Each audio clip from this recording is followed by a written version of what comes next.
Assalamualaikum warahmatullahi wabarakatuh. Halo teman-teman, apa kabar semuanya? Semoga kalian dalam keadaan sehat dan bahagia.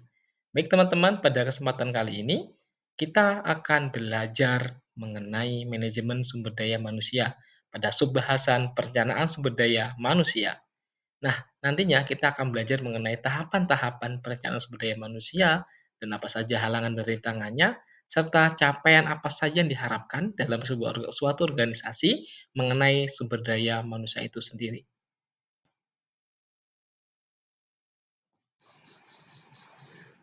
Baik, pada bagian ini kita akan membahas mengenai pengertian perencanaan sumber daya manusia dan tujuan perencanaan sumber daya manusia.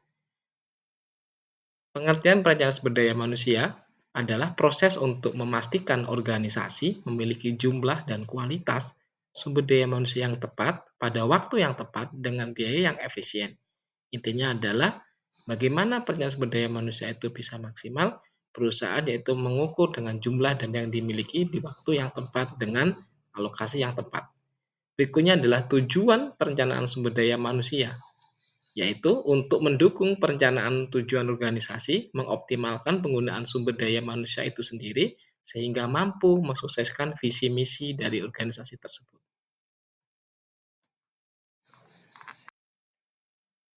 Berikutnya adalah pentingnya perencanaan sumber daya manusia. Yang pertama, menjaga ketersediaan tenaga kerja.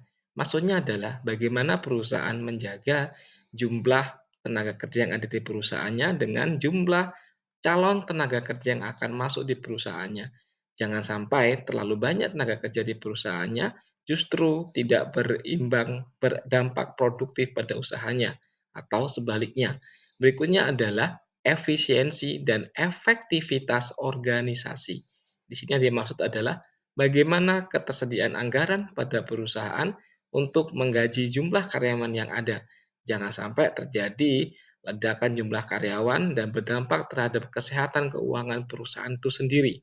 Yang ketiga adalah mengantisipasi perubahan. Seiring berjalannya waktu, teknologi setiap lama akan semakin berkembang dan berubah-ubah.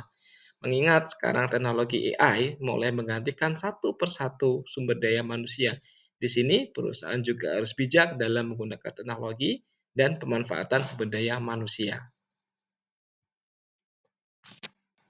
Baik, berikutnya adalah langkah-langkah perencanaan sumber daya manusia. Yang pertama adalah analisa kebutuhan sumber daya manusia. Menilai kebutuhan tenaga kerja berdasarkan tujuan dan rencana strategi organisasi. Yang kedua adalah proyeksi kebutuhan sumber daya manusia. Memperkirakan jumlah sumber daya manusia di masa yang sekarang maupun di masa yang akan datang. Yang ketiga adalah analisa ketersediaan sumber daya manusia.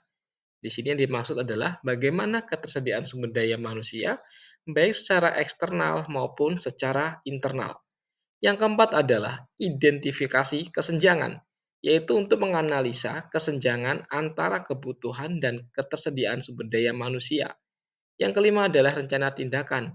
Langkah-langkah apa yang diambil apabila terjadi konflik di dalam internal sumber daya manusia suatu organisasi itu sendiri.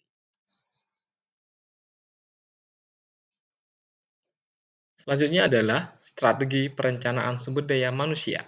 Yang pertama, rekrutmen dan seleksi. Di sini, perusahaan bisa merekrut karyawan sesuai dengan yang mereka harapkan dengan kualifikasi yang mereka tentukan saat rekrutmen. Berikutnya mereka menyeleksi mana dari jumlah semua pelamar yang memang memenuhi kualifikasi dan lolos dari berbagai macam tahapan seleksi. Berikutnya adalah pelatihan dan pengembangan. Di sini, setelah karyawan baru yang diperoleh tadi itu diberikan semacam pelatihan atau pengembangan sesuai dengan bidang yang perusahaan siapkan. Atau pelatihan dan pengembangan ini bisa berlaku juga bagi karyawan lama dengan tujuan untuk mengupgrade pengetahuan sebagai adaptasi bentuk, perkembangan teknologi, atau kebutuhan perusahaan itu sendiri. Yang ketiga adalah manajemen karir dan pengembangan bakat.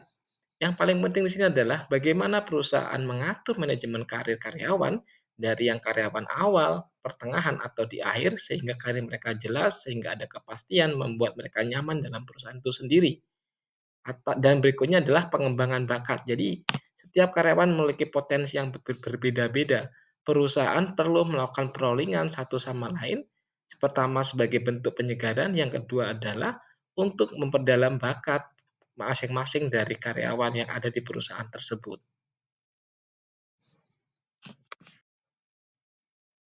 Berikutnya adalah implementasi perencanaan sumber daya manusia. Yang pertama, menyusun kebijakan sumber daya manusia. Ini biasanya terdiri atas beberapa hal. Pertama yaitu mengenai kebijakan perekrutmen, kemudian kebijakan seleksi, kebijakan penggajian, dan kebijakan mengenai tunjangan bagi atasan atau karyawan lama maupun karyawan baru. Berikutnya adalah koordinasi dengan manajer unit. Ini berkaitan dengan kebutuhan sumber daya manusia dari masing-masing manajer unit itu sendiri. Yang ketiga adalah evaluasi dan monitoring. Evaluasi ini dilakukan bisa di awal, di tengah, ataupun di akhir. Sedangkan monitoring ini bertujuan untuk mengontrol bagaimana proses jalannya perencanaan manajemen sumber daya manusia itu sendiri. Selain itu juga untuk melihat seberapa besarkah kebutuhan sumber daya manusia pada masing-masing unit usaha yang ada. Berikutnya, tantangan dalam perencanaan sumber daya manusia. Pertama ada perubahan teknologi. Perubahan teknologi hari ini berjalan begitu cepat, bahkan dalam setiap 8 jam sekali, teknologi itu berubah. Maka, perusahaan pun harus bijak mengenai penggunaan teknologi yang harus bisa menyeimbangkan dengan jumlah tenaga kerja manusia dengan teknologi yang ada. Yang kedua adalah dinamika pasar kerja.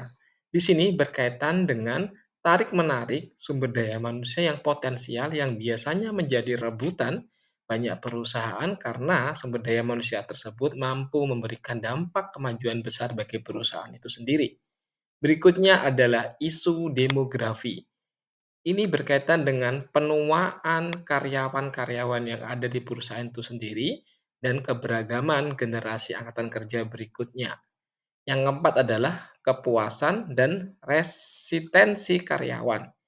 Kepuasan ini berkaitan dengan bagaimana karyawan itu merasa puas di dalam dia bekerja dengan memperoleh berbagai macam penghargaan dan tunjangan lainnya. Apabila karyawan tidak merasa puas, maka yang jadi khawatir adalah di kemudian hari adalah karyawan yang potensial bisa mudah pergi begitu saja. Jadi, kesimpulan dari materi yang saya sampaikan, pertama adalah perencanaan sumber daya manusia adalah langkah kunci dalam memastikan organisasi memiliki tenaga kerja yang kompeten dan cukup untuk mencapai tujuannya. Yang kedua, proses ini harus terus dipantau dan disesuaikan dengan dinamika yang ada atau adaptif. Yang ketiga, sumber daya manusia yang tepat dapat mendukung keunggulan kompetitif organisasi tersebut. Jadi, perusahaan pun harus bijak bagaimana bisa meningkatkan kualitas sumber daya manusia yang ada melalui proses pelatihan, rekrutmen, kompensasi, dan adaptasi terhadap perkembangan teknologi yang ada saat ini.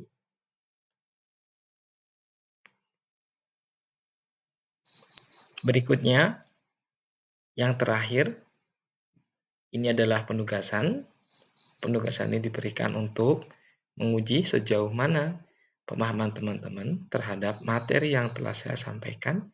Untuk penugasan, teman-teman bisa scan kode barcode yang ada di samping ini. Di situ nanti teman-teman diarahkan ada folder soal dan ada folder untuk mengumpulkan jawaban.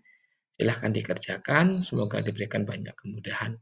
Dan yang terakhir adalah penutup. Saya ucapkan terima kasih banyak atas segala partisipasi teman-teman yang sudah meluangkan waktunya untuk menyimak materi saya ini. Semoga ada manfaatnya. Mohon maaf, saya akhiri.